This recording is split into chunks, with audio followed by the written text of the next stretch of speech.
بسم اللہ الرحمن الرحیم۔ السلام علیکم پیارے دوستو، اسلام کا پہلا مرکز کب اور کیسے بنا؟ حضرت صہیب اور حضرت عمر رضی اللہ عنہما دونوں آپ صلی اللہ علیہ وسلم کی خدمت میں حاضر ہوئے۔ آپ علیہ السلام نے دونوں کو اپنے پاس بٹھایا۔ جب یہ بیٹھ گئے تو آپ نے ان کے سامنے اسلام پیش کیا اور قرآن کریم کی جو آیات آپ پر اس وقت تک نازل ہو چکی تھی وہ پڑھ کر سنائی۔ ان دونوں نے اسی وقت اسلام قبول کر لیا۔ اسی روز شام تک یہ دونوں نبی کریم صلی اللہ علیہ وسلم کے پاس رہے۔ شام کو دونوں چپکے سے چلے آئے۔ حضرت عمر رضی اللہ عنہ سیدھے اپنے گھر پہنچے تو ان کے ماں باپ نے ان سے پوچھا کہ دن بھر کہاں تھے۔ انہوں نے فوراً ہی بتا دیا کہ وہ مسلمان ہو چکے ہیں۔ ساتھ ہی انہوں نے ان کے سامنے بھی اسلام پیش کیا اور اس دن انہوں نے قرآن پاک کا جو حصہ یاد کیا تھا وہ ان کے سامنے تلاوت کیا۔ ان دونوں کو یہ کلام بے حد پسند آیا۔ دونوں فوراً ہی بیٹے کے ہاتھ پر مسلمان ہو گئے۔ اسی بنیاد پر نبی کریم صلی اللہ علیہ وسلم حضرت عمر بن یاسر رضی اللہ عنہ کو الطیب المطیب کہا کرتے تھے، یعنی پاک باز اور پاک کرنے والے۔ اسی طرح حضرت عمران رضی اللہ عنہ اسلام لائے تو کچھ عرصے بعد ان کے والد حضرت حسین رضی اللہ عنہ بھی مسلمان ہو گئے۔ ان کے اسلام لانے کی تفصیل یوں ہے۔ ایک مرتبہ قریش کے لوگ نبی کریم صلی اللہ علیہ وسلم سے ملاقات کے لیے آئے۔ ان میں حضرت حسین رضی اللہ عنہ بھی تھے۔ قریش کے لوگ تو باہر رہ گئے، حسین رضی اللہ عنہ اندر چلے گئے۔ نبی کریم صلی اللہ علیہ وسلم نے انہیں دیکھ کر فرمایا، ان بزرگ کو جگا دو۔ جب وہ بیٹھ گئے تب حضرت حسین رضی اللہ عنہ نے کہا، یہ آپ کے بارے میں ہمیں کیسی باتیں معلوم ہو رہی ہے؟ آپ ہمارے معبودوں کو برا بلا کہتے ہیں۔ نبی کریم صلی اللہ علیہ وسلم نے ارشاد فرمایا، اے حسین، آپ کتنے معبودوں کو پوجتے ہیں؟ حضرت حسین رضی اللہ عنہ نے جواب دیا، ہم 7 معبودوں کی عبادت کرتے ہیں، ان میں سے 6 تو زمین میں ہے، ایک آسمان پر۔ اس پر آپ علیہ السلام نے فرمایا، اور اگر آپ کو کوئی نقصان پہنچ جائے تو پھر آپ کس سے مدد مانگتے ہیں؟ حضرت حسین رضی اللہ عنہ بولے، اس صورت میں ہم اس سے دعا مانگتے ہیں جو آسمان میں ہے۔ یہ جواب سن کر آپ علیہ السلام نے فرمایا، وہ تو تنہا تمہاری دعائیں سن کر پوری کرتا ہے اور تم اس کے ساتھ دوسروں کو بھی شریک کرتے ہو۔ اے حسین، کیا تم اپنے اس شرک سے خوش ہو؟ اسلام قبول کرو، اللہ تعالیٰ تمہیں سلامتی دے گا۔ حضرت حسین رضی اللہ عنہ یہ سنتے ہی مسلمان ہو گئے۔ اسی وقت ان کے بیٹے حضرت عمران رضی اللہ عنہ اٹھ کر باپ کی طرف بڑھے اور ان سے لپٹ گئے۔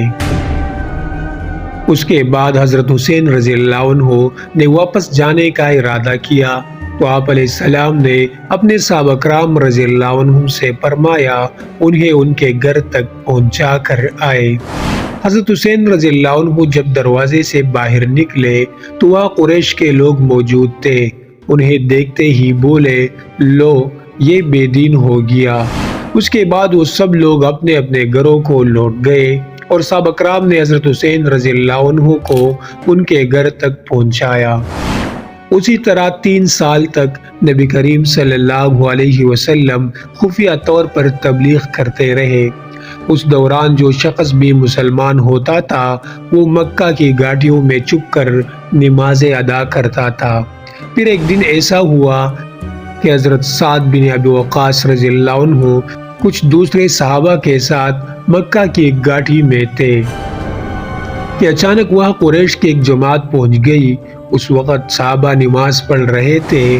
مشرکوں کو یہ دیکھ کر بہت غصہ آیا، وہ ان پر چل دوڑے، ساتھ میں برا بلا بھی کہہ رہے تھے۔ ایسے میں حضرت سعد بن ابی وقاص رضی اللہ عنہ نے ان میں سے ایک کو پکڑ لیا اور اس کو ایک ضرب لگائی۔ اس سے اس کی کال پٹ گئی، خون بہ نکلا، یہ پہلا خون ہے جو اسلام کے نام پر بہایا گیا ہے۔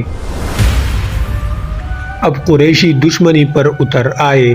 اس بنا پر نبی کریم صلی اللہ علیہ وسلم حضرت ارقم رضی اللہ عنہ کے مکان پر تشریف لے آئے تاکہ دشمنوں سے بچاؤ رہے۔ اس طرح حضرت ارقم رضی اللہ عنہ کا یہ مکان اسلام کا پہلا مرکز بنا۔ اس مکان کو دار ارقم کہا جاتا ہے۔ نبی کریم صلی اللہ علیہ وسلم کے دار ارقم میں تشریف لانے سے پہلے لوگوں کی ایک جماعت مسلمان ہو چکی تھی۔ اب نماز دار ارقم میں ادا ہونے لگی۔ نبی کریم صلی اللہ علیہ وسلم صحابہ کرام رضی اللہ عنہم کو وہیں پر نماز پڑھاتے تھے، وہی بیٹھ کر عبادت کرتے اور مسلمانوں کو دین کی تعلیم دیتے تھے۔ اس طرح 3 سال گزر گئے، پھر اللہ تعالیٰ نے آپ کو اعلانیہ تبلیغ کا حکم فرمایا۔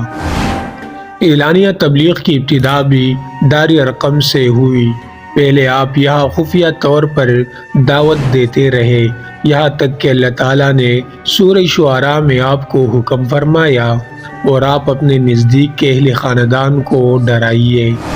یہ حکم ملتے ہی آپ کافی پریشان ہوئے، یہاں تک کہ آپ کی پھوپھیوں نے خیال کیا کہ آپ کچھ بیمار ہیں، چنانچہ وہ آپ کی بیمار پرسی کے لیے آپ کے پاس آئی۔ تب آپ نے ان سے فرمایا، میں بیمار نہیں ہوں، بلکہ مجھے اللہ تعالیٰ نے حکم دیا ہے کہ میں اپنے قریبی رشتہ داروں کو آخرت کے عذاب سے ڈراؤں۔ اس لیے میں چاہتا ہوں کہ تمام بنی عبد المطلب کو جمع کروں اور انہیں اللہ کی طرف سے آنے کی دعوت دوں۔ یہ سن کر آپ کی پھوپھیوں نے کہا، ضرور جمع کرے، مگر ابو لہب کو نہ بلائیے گا، کیونکہ وہ ہرگز آپ کی بات نہیں مانے گا۔ ابو لہب کا دوسرا نام عبد العزیٰ تھا۔ یہ آپ کا چچا تھا اور بہت خوبصورت تھا، مگر بہت سنگ دل اور مغرور تھا۔ دوسرے دن نبی کریم صلی اللہ علیہ وسلم نے بنی عبد المطلب کے پاس دعوت بھیجی۔ اس پر وہ سب آپ کے ہاتھ جمع ہو گئے، ان میں ابو لہب بھی تھا۔ اس نے کہا، یہ تمہارے چچا اور ان کے اولاد جمع ہے، تم جو کچھ کہنا چاہتے ہو کہو اور اپنی بے دینی کو چھوڑ دو۔ ساتھ ہی تم یہ بھی سمجھ لو کہ تمہاری قوم میں یعنی ہم میں اتنی طاقت نہیں ہے کہ تمہاری خاطر سارے عربوں سے دشمنی لے سکے، لہٰذا اگر تم اپنے معاملے پر اڑے رہے تو خود تمہارے خاندان والوں ہی کا سب سے زیادہ فرض ہوگا کہ تمہیں پکڑ کر قید کر دے، کیونکہ قریش کے تمام خاندان اور قبیلے تم پر چل دوڑے۔ اس سے تو یہی بہتر ہوگا کہ ہم ہی تمہیں قید کر دیں۔ اور میرے بھتیجے، حقیقت یہ ہے کہ تم نے جو چیز اپنے رشتہ داروں کے سامنے پیش کی ہے، اس سے بدتر چیز کسی اور شخص نے آج تک پیش نہیں کی ہوگی۔ آپ نے اس کی بات کی طرف کوئی توجہ نہیں فرمائی اور حاضرین کو اللہ تعالیٰ کا پیغام سنایا۔ آپ نے فرمایا، اے قریش، کہو اللہ کے سوا کوئی معبود نہیں اور محمد الرسول اللہ اللہ کے رسول ہے۔ آپ نے ان سے یہ بھی فرمایا، اے قریش، اپنی جانوں کو جہنم کی آگ سے بچاؤ۔ وہاں صرف آپ کے رشتہ دار ہی جمع نہیں تھے، بلکہ قریش کے دوسرے قبیلے بھی موجود تھے، اس لیے آپ نے ان کے قبیلوں کے نام لے لے کر انہیں مخاطب فرمایا، یعنی آپ نے یہ الفاظ ادا فرمائے، اے بنی ہاشم، اپنی جانوں کو جہنم کے عذاب سے بچاؤ۔ اے بنی عبد الشمس، اپنی جانوں کو جہنم کی آگ سے بچاؤ۔ اے بنی عبد مناف، اے بنی زہرا، اے کعب بن لوئی، اے بنی مرو بن کعب، اپنی جانوں کو جہنم کی آگ سے بچاؤ۔ اے صفیہ، محمد کی پھوپھی، اپنے آپ کو جہنم کی آگ سے بچاؤ۔ ایک روایت کے مطابق آپ نے یہ الفاظ بھی فرمائے، نہ میں دنیا میں تمہیں فائدہ پہنچا سکتا ہوں، نہ آخرت میں کوئی فائدہ پہنچانے کا اختیار رکھتا ہوں، سوائے اس صورت کے کہ تم کہو لا الہ الا اللہ۔ چونکہ تمہاری مجھ سے رشتہ داری ہے، اس لیے اس کے بھروسے پر کفر اور شرک کے اندھیروں میں گم نہ رہنا۔ اس پر ابو لہب آگ بگولا ہو گیا۔ اس نے تلملا کر کہا، تو ہلاک ہو جائے، کیا تو نے ہمیں اسی لیے جمع کیا تھا؟ پھر سب لوگ چلے گئے۔ اس کے بعد کچھ دن تک آپ علیہ السلام خاموش رہے۔ پھر آپ علیہ السلام کے پاس جبرائیل نازل ہوئے۔ انہوں نے آپ کو اللہ کی جانب سے اللہ تعالیٰ کے پیغام کو ہر طرف پھیلانے کا حکم سنایا۔ آپ علیہ السلام نے دوبارہ لوگوں کو جمع فرمایا۔ ان کے سامنے یہ خطبہ ارشاد فرمایا، اللہ کی قسم جس کے سوا کوئی معبود نہیں، میں خاص طور پر تمہاری طرف اور عام طور پر سارے انسانوں کی طرف اللہ کا رسول بنا کر بھیجا گیا ہوں۔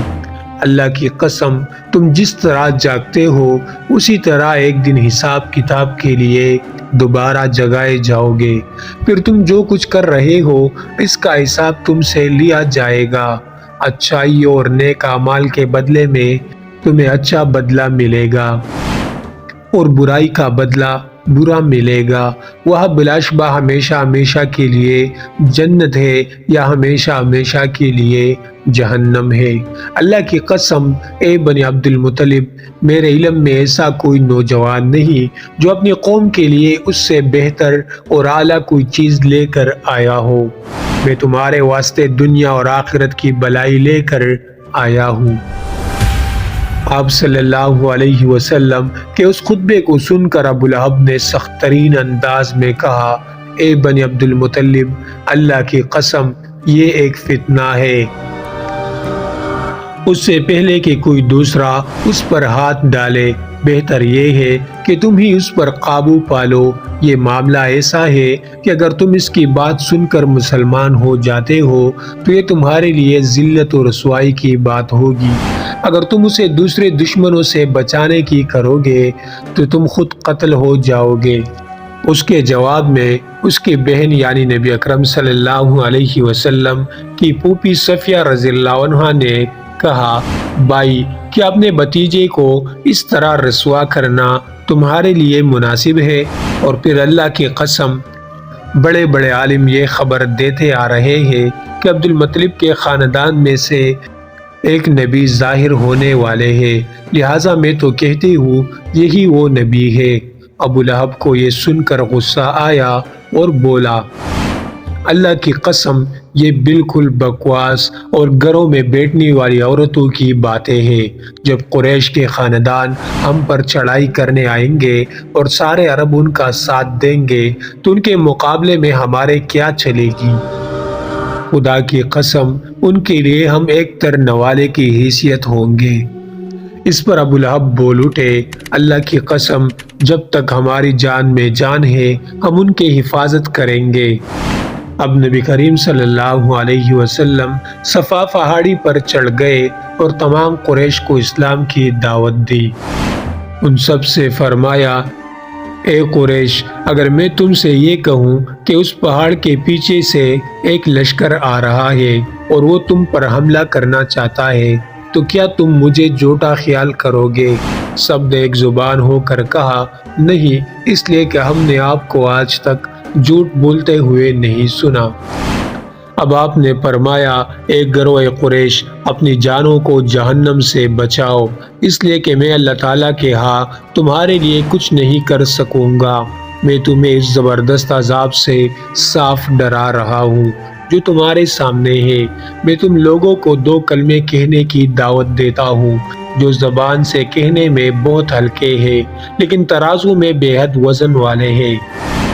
ایک اس بات کی گواہی کہ اللہ کے سوا کوئی عبادت کے لائق نہیں، دوسرے یہ کہ میں اللہ کا رسول ہوں۔ اب تم میں سے کون ہے جو میری اس بات کو قبول کرتا ہے؟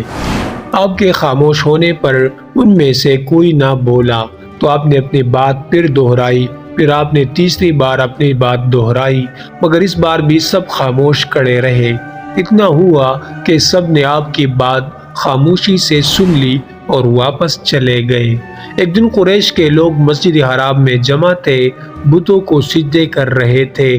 آپ نے یہ منظر دیکھا تو فرمایا، ایک گروہ قریش، اللہ کی قسم تم اپنے باپ ابراہیم علیہ السلام کے راستے سے ہٹ گئے ہو۔ آپ کی بات کے جواب میں قریش بولے، ہم اللہ تعالیٰ کی محبت ہی میں بتوں کو پوجتے ہیں تاکہ اس طرح ہم اللہ تعالیٰ کے قریب ہو سکے۔ اس موقع پر اللہ تعالیٰ نے ان کی بات کے جواب میں وحی نازل فرمائی، آپ فرما دیجئے اگر تم اللہ تعالیٰ سے محبت رکھتے ہو تو میری پیروی کرو، اللہ تعالیٰ تم سے محبت کرنے لگیں گے اور تمہارے سب گناہوں کو معاف کر دیں گے۔ قریش کو یہ بات بہت ناگوار گزری، انہوں نے ابو طالب سے شکایت کی۔ پیارے دوستو، سیرت النبی صلی اللہ علیہ وسلم کے مختلف واقعات دوسری ویڈیو میں نشر کی جائے گی۔ مزید اسلامک واقعات اور قصص الانبیاء کے لیے چینل کو ضرور سبسکرائب کریں۔